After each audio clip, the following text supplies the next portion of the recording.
welcome to I've got this. This is Lewis. And this is Lauren. And welcome back to our channel. So we've taken a little bit of a hiatus. As you saw in the last video, it was like a month ago now, like 5 weeks ago. And we didn't know, but that was the first day that we was coming down with the flu. So we've been poorly for a couple of weeks, like getting over it, and then we've just been busy, haven't we? Yeah, really busy. So we're sorry it's taken so long to bring another video out, but we're here, and someone or something wants us to get cracking because what's just happened? Well, we set up the phone and it just randomly started recording. I don't know how, we stopped it, set the phone up again, and then it just, after like a minute, it just started recording again. So yeah, and we literally tried everything. We went, Alexa, record, even though it's obviously not Alexa. Like record video, everything, and it wouldn't record. Like we were nowhere near the phone. It's like it might look close from here, but you're all the way over near the microwave. So yeah, weird. I don't know what's going on. Anyway, let's get into it because we've got a bit to cover again. I'm going to be reading off my notes as well because I can't remember it all. So bear with it, might be a little bit slow. So I think we left off where we'd just got told we're getting delayed for 4 months. Yeah. Which was annoying. And that was about June 2025. Yeah. Anyway, so then there was like, oh, okay, we need to get this prescription going. And they said, it's not cancelled, but you are going to have to be on it for so long. But we can still do your egg retrieval. So all was not lost. And so then they said, oh, we're going to have to order the prescription.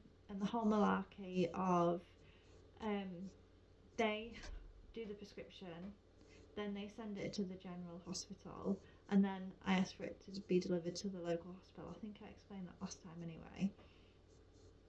But I think I ended up going and collecting the paper prescription because I was thinking that's going to take too long this time. So I think I ended up collecting the paper prescription. I went to the main hospital, their general hospital, and they didn't have everything in stock, and I queued for about an hour.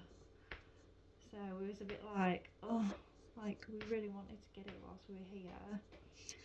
Anyway, so I went back home and kept getting in contact. Well, for a start, I couldn't get in contact with Hull Farm, with the okay, yeah, so I've accidentally let that slip. I've been so good. But the general, hospital. This is not to slander anyone or anything, by the way. This is just to show our experience. We're not, we're not speaking bad about them. That's not the purpose of the video. So, anyway, moving swiftly on. And then they just weren't answering the phone, or I couldn't get through. And then I was having to get in contact with our local one. And then when they had finally said they'd sent it, our pharmacy was then saying, no, we haven't got anything, and they had actually received it. Just so stressful, so time consuming. Yeah, a lot of back and forth that was not necessary. It should have just been straightforward. Yeah, and it's like, we needed to be on that like 4 months ago. Yeah. Like, come on. Yeah, I feel like that's happened quite a lot. It's like back and forth, especially like you chasing things up as well. Yeah. When they should be a bit better with that sort of thing. Yeah, definitely. So then I've just been documenting here I can't remember if we said what medication it was. Don't think so. I don't think I'm we not went sure. Anyway, too into it that. was pentoxifylline, vitamin E, and sildenafil, which, if you don't know, is Viagra. And yes, that was for me.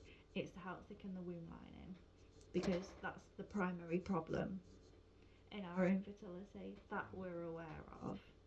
Obviously, Lucy's sperm count wasn't the best, but it was still achievable for a pregnancy. Yeah. Yeah, they did say, there's no reason why potentially we couldn't naturally, but Apart from my womb yeah, lining apart from problem. yeah, But we haven't yeah, really investigated all of the causes of infertility that it could be. But if the IVF round doesn't go to plan, then obviously we'll ask for more testing yeah. to see if there's any other problems underlying.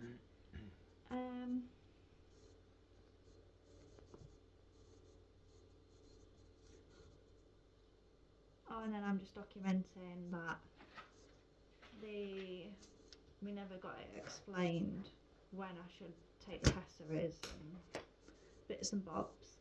But if you want a rundown of what other medication we have to take, this is specifically for the egg retrieval, this part. So if you want to read the list out here, so I'll start with the first one. It's Overleap, 300 units. And that's a solution for injection. And then Overleap, 900. Solution. Yeah. For injection. And then the Overleap pen. And then that's the Overmax solution for injection. And then we also had Zivafat, 5,000 units. Halderan solvent for injection, pre-filled syringes. And he's not going to be able to read my writing. That's why he's struggling. So, Cyclogest.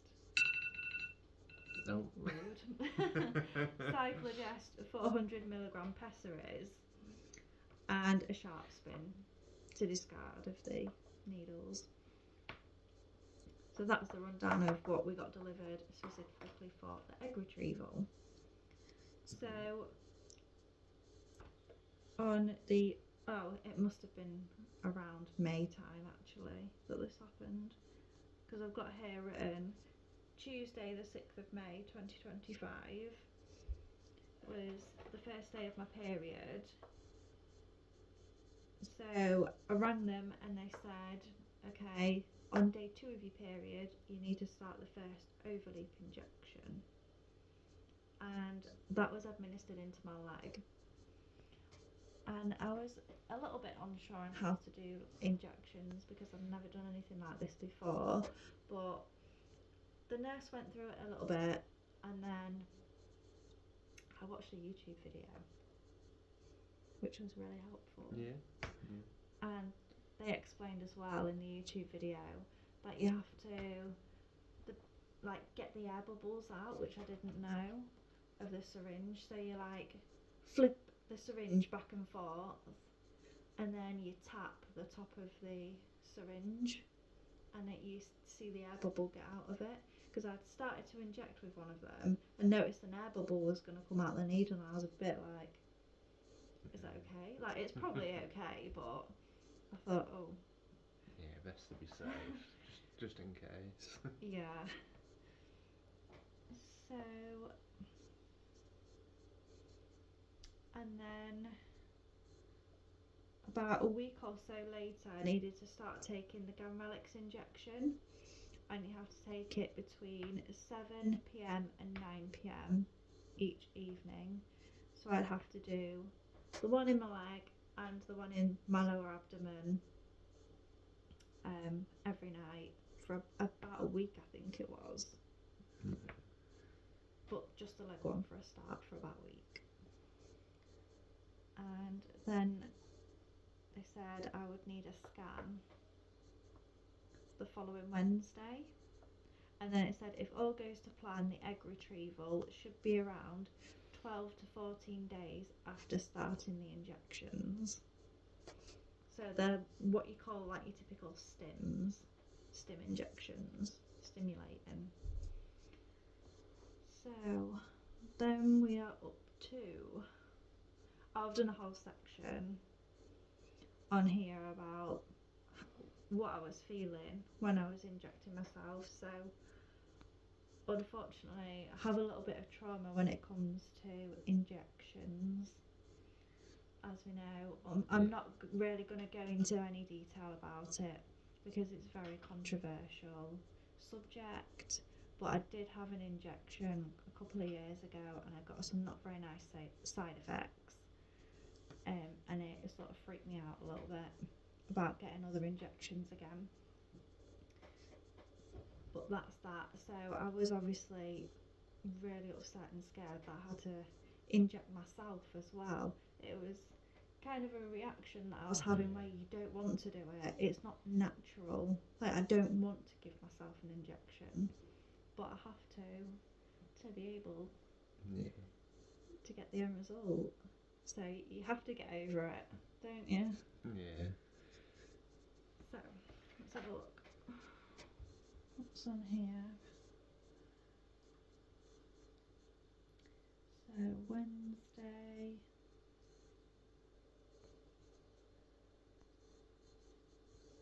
Oh yeah, I was just saying that I did have a little bit of a reaction to the Ganrelix injection. It was a little bit of a thicker needle that I had to use. Not a lot, but a little bit. And it went really red at the injection site, and I felt like a bit of a pulsing feeling around it as well. But it went down after maybe a few hours. It went away, so nothing too much. No. Let's see. And you have to keep swapping sides as well, because if you're injecting near the same place all the time, that's going to get really sore. Yeah. Like, it was quite red and angry, wasn't it? Yeah, it was getting there, but I mean, I think you did it quite well anyway. Like, I thought you'd struggle more, is what I want to say, but Yeah, I don't think I'd be able to do it, to be honest. yeah. But yeah, I kind of thought I wanted to do it, and then I think I might let you do some of the next sort of injections, because it's nice to like include you as well in the process of like actually doing it as well.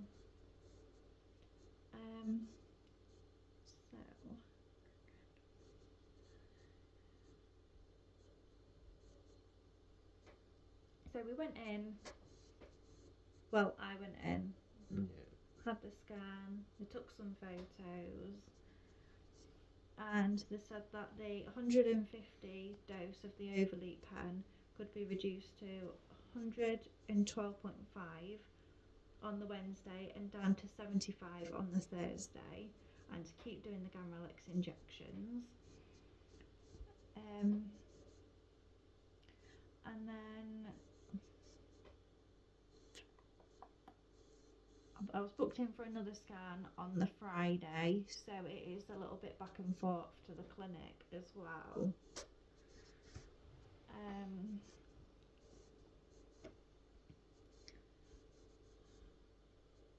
And also, I don't know how it is for some people, but it does affect like your work time, because you have to then make your time up at work, or I think some places you can actually get 5 days off for IVF throughout the process. I believe you can actually apply for like 5 days off, but I haven't looked into it yet. I've just been making my time back. But I can see why that would be stressful for some people. I'm lucky that I do get a day off in the week, so I can try and rearrange my shifts if need to, and make my time back. So I was booked in for the scan on the Friday the 16th, and they said that the eggs were growing well. I had, at this point, what was it, 17? Yeah, I think it was some. 17 Oh, or six, something. yeah, I was 16. Yeah, I can't remember. Yeah, something like What that. was- That they were growing really yeah. well, and they show you a chart of how many millimetres they need to have grown by. I think they need to be. Is it over 10? I think it's over 10 millimetres. I'm not 100% sure on that. But they need to be above a certain growth to be able to be like harvest. So yeah, we went, and then yeah, over 10 millimetre mark. So then I had to inject HCG injection on the Saturday, and that's just a one-off injection, and you have to do it at a specific time, and they'll tell you what time. Mine was 9 o'clock, I think, in the evening, and after that you don't do anything else apart from, I think I took pessaries at that point, the progesterone pessaries, and that's two 400 milligrams, I think. And because then I was worried about, like, I know this is a bit much information, but like, are the pessaries going to be okay? Because I've just put pessaries up there, and then I'm going to have my egg retrieval. Like, what if there's still like stuff that hasn't, I can't think of the word, ingested? But they said that's fine. They said that's normal. So yeah, so the Monday, the 19th of May, is when we went for the egg retrieval. Yeah. And so obviously we had the day off work. I booked a week off work, or I managed to get a week off work. Because they say some people are okay and they're back at work the next day, and some people, they can feel like they've been kicked between the legs by a horse, is how they put it to me. And I was thinking, well, I'm probably That's probably how I've you got feel. like I have a really really low pain threshold. So I was like, I'm just gonna like make sure I got a week off. We went in to the procedure suite, and well, I did. You went off. You had to do a sample, didn't you? So you went off to andrology to do a sample, whilst I was getting gowned up. And I can't lie, I was so scared. I was so nervous. But they do loads, and like there was a couple of people getting wheeled out, and then I was going in. So you don't have to have like a full bladder or anything like that. You got to have an empty bladder. They say to take paracetamol and ibuprofen before the procedure. So I did that, and then I got wheeled in, and as I was wheeled in, I just started crying because they said, oh, there is like a really sharp scratch when they put the needle thing, like a really long needle thing, up here to be able to get the eggs. So I was sort of freaking out, and they was using like a smear speculum. But to be honest, I only remember about 2 minutes, like just when there was prepping, and then I can remember looking at one of the nurses and saying, oh, I'm scared, and then out cold, absolutely out cold. Like, I don't know if they use midazolam because that gives you like an amnesia, but no, don't remember anything else. The next thing I remember is them saying, come on, scooch over onto the other bed, we're going out now. So, and then we was in the recovery room, wasn't we? And then we was driving home, because So it's about half an hour later, and I was driving home, and oh my god, the pain. I can't lie, the pain after it was not nice. And I spent the rest of the day in bed, really, really sore. But I took cocodamol, and that was really good for the pain. So I recommend getting cocodamol if that's something that you're able to take. Always check with your doctor first. But yeah, I can't believe it's been 20 minutes already but I've been yapping on for. Oops, we're only at this point. Anyway, egg retrieval done. Let's swiftly move on. So then you get updates every couple of days about how the embryos are getting on, if they've been able to gel together with the sperm, because we haven't just done IVF, we've done ICSI. Yeah. And that's, let me make sure I get it right, intracytoplasmic sperm injection. And so they actually inject the sperm straight into the egg rather than IVF, where they put the egg and the sperm in a tray and then make their way to each other.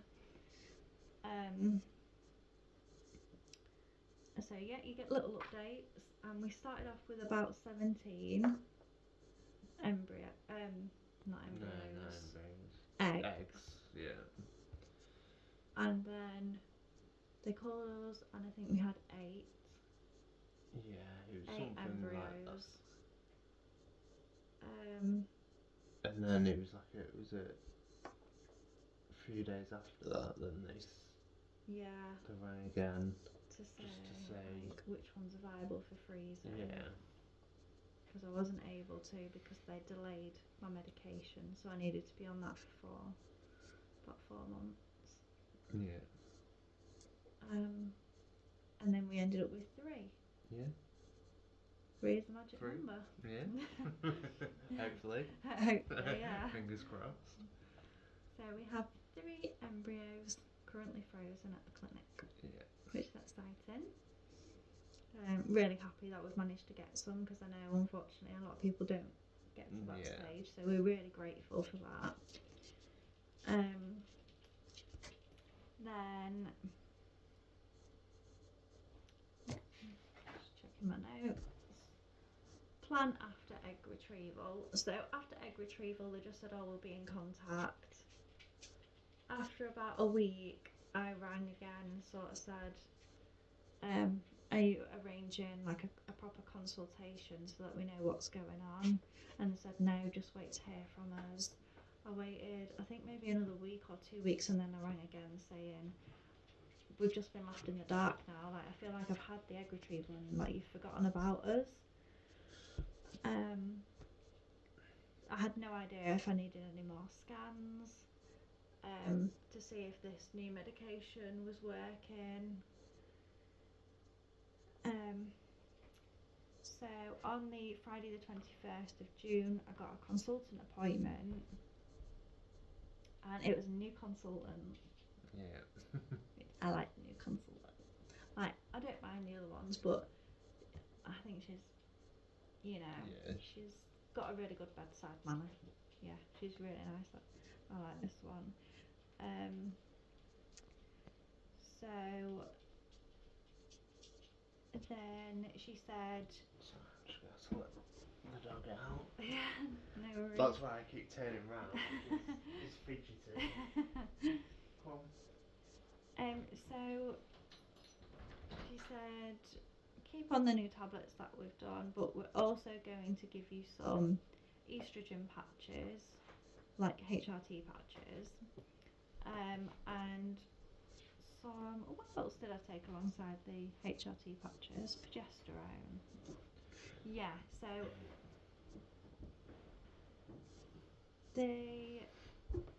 on the box it said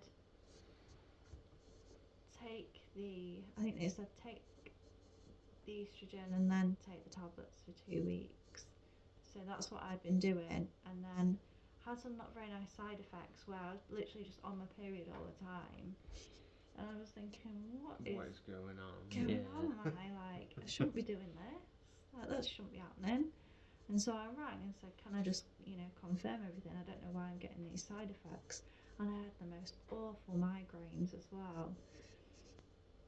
And she said, oh yeah, you don't take it like that. Actually, you take it, the estrogen patch with the tablets for 2 weeks, and then you don't take the tablets for 2 weeks. So, and I can't remember if we took the patch off for them to... No, she said, I can't remember anyway. Yeah. But it was all muddled up. But after that, it was okay, and we did that for a few months. And whilst I had the patch on, I noticed there was a couple of little spots under it. Not many, just a couple. And I thought, oh, it's probably because the skin under the patch is getting hot throughout the day, because it was summer as well. I just thought it's a little heat rash from it.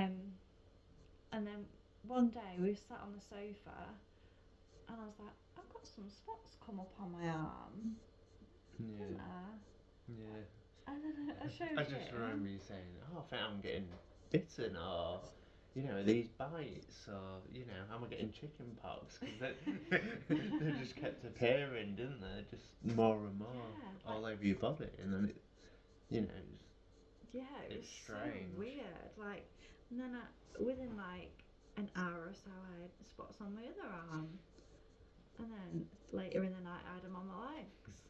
And over the course of 5 days, I think it was, I was covered.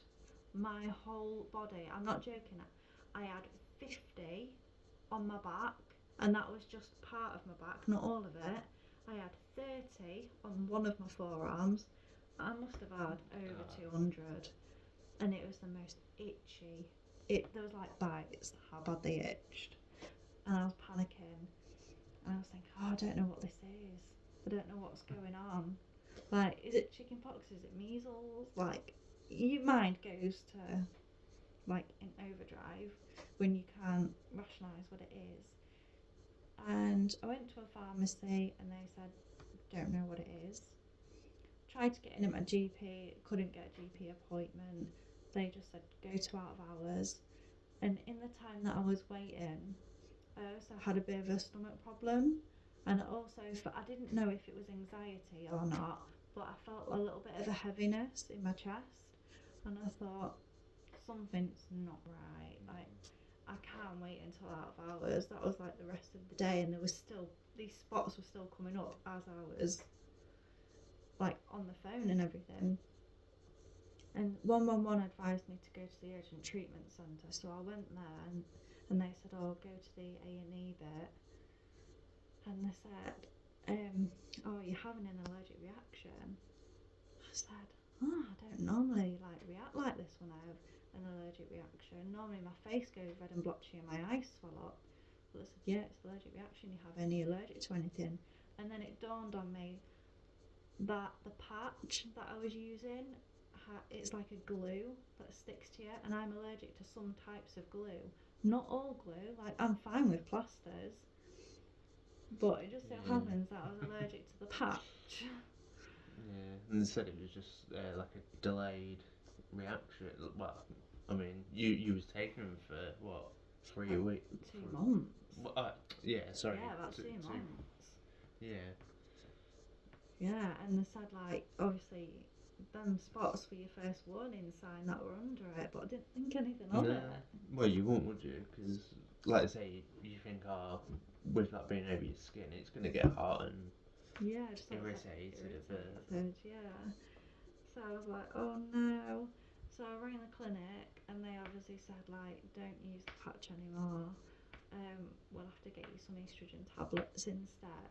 But we're going to get you in for a scan to see if the HRT patch had helped to thicken your womb lining at all.